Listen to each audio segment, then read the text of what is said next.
آب حیات یشوع بن سراخ 16واں باب۔ شریر اولاد۔ بے دین اولاد کی کثرت کی آرزو نہ کر اور نہ شریر بیٹوں سے خوش ہو، جب ان میں خداوند کا خوف نہ ہو تو ان کی تعداد کے بڑھ جانے میں شادمانی نہ کر، ان کی زندگی کا بھروسہ نہ کر اور نہ ان کی حالت پر اعتبار کر۔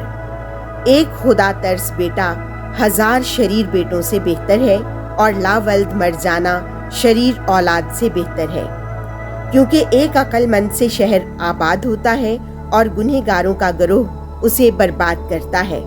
ایسی بہت سی مثالیں ہیں جو میں نے اپنی آنکھوں سے دیکھیں، اور ان سے بڑھ کر وہ ہیں جو میرے کان نے سنی۔ خطا کی سزا۔ گنہگاروں کے مجمع میں آگ جل پڑی اور بے ایمانوں کے گروہ میں غضب بھڑک اٹھا۔ ان قدیم جبارہ کو معافی نہ ملی جنہوں نے اپنی قوت کے باعث بغاوت کی، اور نہ اس نے لوط کی قوم پر رحم کیا، پر ان کے غرور کے باعث اس نے ان سے نفرت کی، اور نہ اس نے اس ملعون گروہ پر ترس کھایا جو اپنے گناہوں کے باعث متکبر تھے۔ ایسے ہی اس نے ان 6 لاکھ مردوں سے کیا جو اپنے دل کی سختی میں جمع ہوئے، بلکہ اگرچہ ایک ہی سخت گردن پایا جاتا تو تعجب کی بات ہوتی کہ وہ اس سے درگزر کرتا، کیونکہ رحمت اور غضب دونوں اس کے پاس ہیں۔ وہ غفور ہے اور غضب انڈیلنے والا بھی۔ جیسے کہ وہ بڑی رحمت کرنے والا، ویسے ہی وہ سخت عذاب دینے والا بھی ہے۔ وہ آدمی پر اس کے اعمال کے مطابق فتویٰ لگاتا ہے۔ گنہگار اپنی زیادتیوں میں بچا نہ رہے گا، اور خداوند پرہیزگار کا صبر ضائع نہ کرے گا۔ ہر راستکار اپنا اجر پائے گا، اور ہر ایک اپنے اعمال کے مطابق اسے حاصل کرے گا۔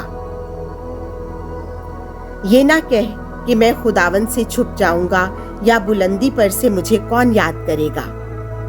بہت سے لوگوں میں میں یاد نہیں کیا جاؤں گا، کیونکہ بے شمار خلقت میں میری روح کا کیا خیال کیا جائے گا۔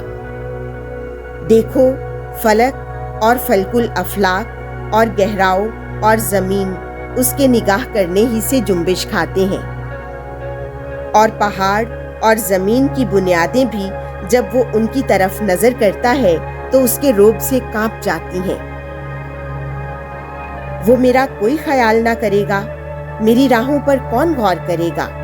اگر میں گناہ کروں گا تو کوئی آنکھ مجھے نہ دیکھے گی، اور اگر میں پوشیدگی میں فریب کروں گا تو کسے علم ہوگا؟ کیونکہ خداوند کے کام پوشیدگی میں ہیں۔ میرے منصفانہ افعال اسے کون بتائے گا؟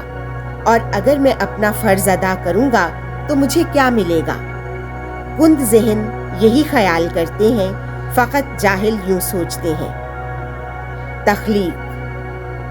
بیٹا میری سن اور علم سیکھ، اور اپنا دل میرے کلام پر لگا، کیونکہ میں سنجیدگی سے تادیب کا بیان کروں گا اور علم کی باریکیاں ظاہر کروں گا۔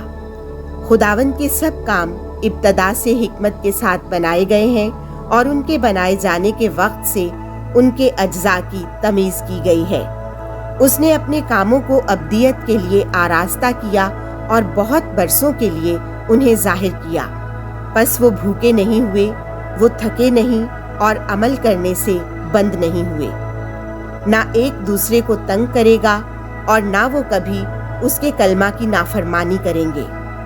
اور بعد اس کے خدا نے زمین پر نظر کی اور اپنی نعمتوں سے اسے بھر دیا، اور سب زندگی رکھنے والوں کی جانیں اس کے چہرے کو چھپاتی ہیں اور اسی کی طرف واپس جاتی ہیں۔